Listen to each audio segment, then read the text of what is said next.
What's good, guys? Max effort day on the conjugate system.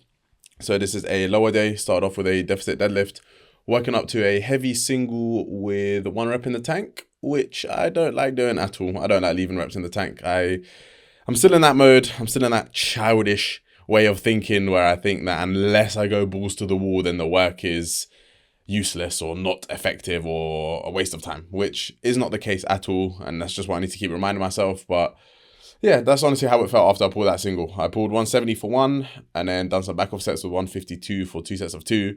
But when I'd done the 170 for one, I would then put 175 on the bar and I was about to pull it, but I thought, nope, the program calls for 1 rep in reserve. It should be a clean rep. Leave some reps in the damn tank, Omar. So that's exactly what I done.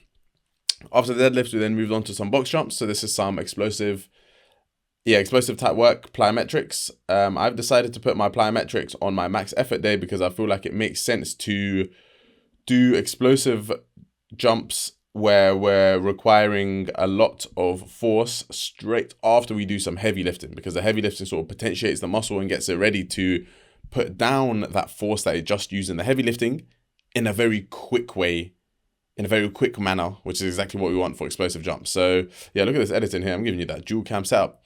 But yeah, I'm not too sure what to do for my plyometrics. For the first week of doing them, I just went with this. I went for a seated box jump to maximum height, and then 3 sets of 3 of jumping onto a box, and then 3 sets of 3 of broad jumps, as you saw there. After that, we move on to our leg curl isolations. So where typically in a previous life that I lived, where I was heavily into bodybuilding, where typically I would do a seated or a lying hamstring curl, this time I wanted to train the hamstrings in a different way. Let's do a glute ham raise and let's focus on good quality reps, good strong contractions, and slowly adding weight to this. I was actually pleasantly surprised I could do 4 sets of 6 with this rather clean.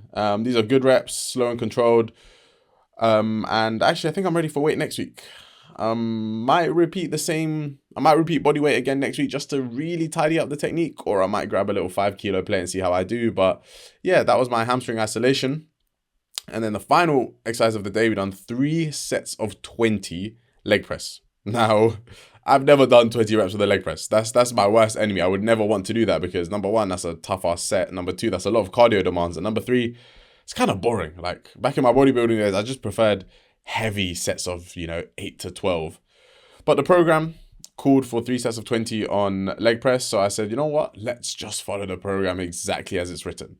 Omar, don't try to make modifications yet. You need at least 1 run of the program exactly as it's written, and then after that you'll get a better idea of where you want to change things, if things work, what works and what doesn't, that type of stuff. So yeah, linear leg press, 3 sets of 20. This is the final set here. I've spread out the reps a little bit.